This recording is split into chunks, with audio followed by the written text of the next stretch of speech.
अब एक मर्तबा फिर जंग के बादल मंडलाने लगे हैं। जो अगली जंग या अगला एडवेंचर है उसके लिए भारत फाउंडेशन बना रहा है। उस सीज फायर के हवाले से पाकिस्तानी साइड का मौकिफ कि डायरेक्टर जनरल मिलिट्री ऑपरेशंस जो है उनका आपस में राब्ता होगा। लगातार और एक भरपूर मुनज़्ज़म तरीके से सिखों को टारगेट किए जाने का अमल शुरू कर दिया गया है। जिस भी तैयारे को भारतीय पायलट उड़ाएगा वो फ्लाइंग कॉफिन ही साबित होगा।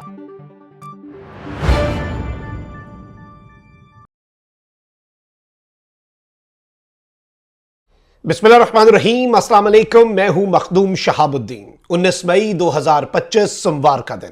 नाज़रीन किराम, एक जानिब तो पाक भारत कशीदगी, पाक भारत जंग जिसमें पाकिस्तान फतहयाब हुआ, अब एक मर्तबा फिर जंग के बादल मंडलाने लगे हैं और भारत की तरफ से लगातार ना सिर्फ हर्जा सराई की जा रही है बल्कि बुनियाद भी बनाई जा रही है।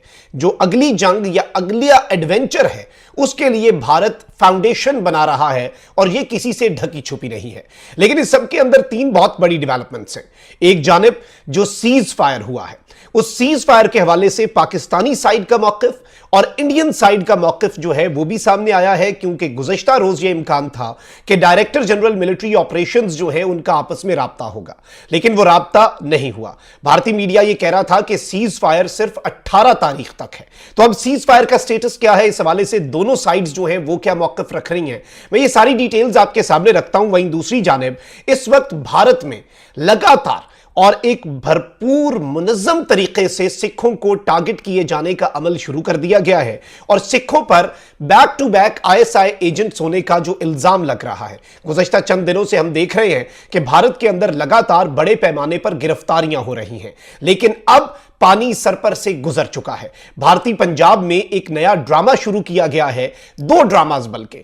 एक भारत के अंदर जो सिख हैं उन्हें निशाना बनाना और दूसरा पाकिस्तान को सिखों की नजर में मजीद टारगेट करना। ये दोनों मंसूबे खौफनाक और खतरनाक हैं, इन पर बात करना जरूरी है। वहीं दूसरी जानिब राफेल जो है वो उड़ता ताबूत साबित हुआ है, फ्लाइंग कॉफिन। वैसे तो भारतीय पायलट्स जो हैं वो इससे पहले पुराने तैयारों को कहते थे कि ये फ्लाइंग कॉफिन है, ये इसलिए गिर जाते हैं, लेकिन अब चूंकि ये वाजे हो चुका है कि जो भी तैयारा भारतीय पायलट चलाएगा, जिस भी तैयारे को भारतीय पायलट उड़ाएगा वो फ्लाइंग कॉफिन ही साबित होगा। अब भारत की वजह से फ्रांस को अरबों डॉलर्स के नुकसान की इत्तलात है। पहले तो शेयर्स गिरे, अब जो मुख्तलिफ ममालिक ने राफेल के ऑर्डर्स दिए थे वो ऑर्डर्स कैंसिल होना शुरू हो चुके हैं और इससे बड़ी बेइज्जती हो नहीं सकती। अब नाज़रीन किराम, सबसे पहले आपके सामने हम डिटेल्स रख देते हैं कि जो इस वक्त डेवलपमेंट्स चल रही हैं। पाकिस्तान की अफवाज के तर्जुमान DG ISPR lieutenant general Ahmed Sharif जो हैं, उन्होंने अमरीकी अखबार को एक इंटरव्यू दिया और उन्होंने कहा है कि भाई हम उम्मीद करते हैं कि सीज फायर जो है वो बरकरार रहेगा और दोनों ममालिक के दरमियान जो हॉटलाइन है वो खुली है, यानी हॉटलाइन पर राब्ता जो है वो बंद नहीं होगा। ऑल्दो भारत जो है उसका पहले मौकफ ये था भारतीय मीडिया का कि सीज फायर कल खत्म हो रहा है और डीजीएमओज जो है उनका राब्ता होना है, लेकिन ये राब्ता नहीं हुआ। अब इस सब के अंदर भारत की फौज का ये मौकफ है कि सीज फायर की तो कोई एक्सपायरी डेट ही नहीं है, सीज फायर तो लंबा चलेगा। सीज फायर तो अल्टीमेटली वो ये बात करना चाह रहे हैं कि जब तक कुछ होता नहीं है उस वक्त तक सीज फायर चलेगा और डीजीएमओज जो है उनका राब्ता अगले हफ्ते होगा। अच्छा, वहीं दूसरी जानिब नाज़रीन किराम, इस वक्त बहुत से लोग जो हैं वो भारत के अंदर गिरफ्तार हो रहे हैं। ज्योति मल्होत्रा के बाद एक स्टूडेंट जो है वो गिरफ्तार हुआ, फिर अब मजीद लोग जो है नाज़रीन किराम वो भी अरेस्ट हो रहे हैं। इस वक्त तक मैं आपको ये बताऊं कि इसमें व्लॉगर है, स्टूडेंट है, बिजनेसमैन है, गार्ड है।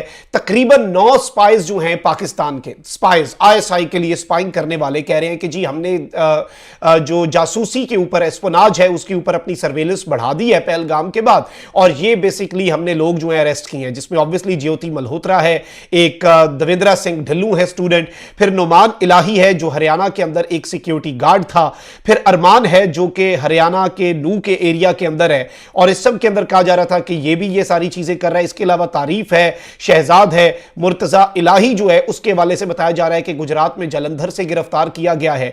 और अब नाज़रीन किराम जो मजीद अपडेट आ रही है वो और ज्यादा तशवीशनाक है कि Gurdaspur Punjab On arrest of two Pakistani spies, DIG Border Range Satinder Singh says Gurdaspur police have busted a module which leaked secret information to Pakistan. यानी दो मजीद इन्होंने पंजाब के अंदर गुरदासपुर में मुबैना तौर पर पाकिस्तानी स्पाइज अरेस्ट करके ये कह रहे हैं कि हमने एक पूरा मॉड्यूल और पूरा एक नेटवर्क जो है वो बस्ट कर लिया जो पाकिस्तान को सेंसिटिव इंफॉर्मेशन देता था, और हमारी सिक्योरिटी फोर्सेस जो है हिमाचल में और जम्मू और कश्मीर में उनकी इंफॉर्मेशन जो है वो पाकिस्तान को ये लोग देते थे, लीक करते थे, और इन एक्टिविटीज के अंदर इन्वॉल्व लोग जो है वो पाकिस्तान के स्पाइज हैं। इन्होंने हमारे मुल्क को धोखा दिया है।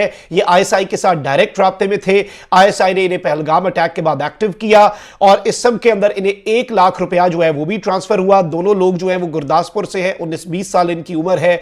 ये ड्रग्स के अंदर इन्वॉल्व है। ये इंफॉर्मेशन 15-20 दिन से पाकिस्तान के साथ शेयर कर रहे थे। ये मौकिफ किसका है जी? ये मौकिफ है भारत की पंजाब पुलिस का।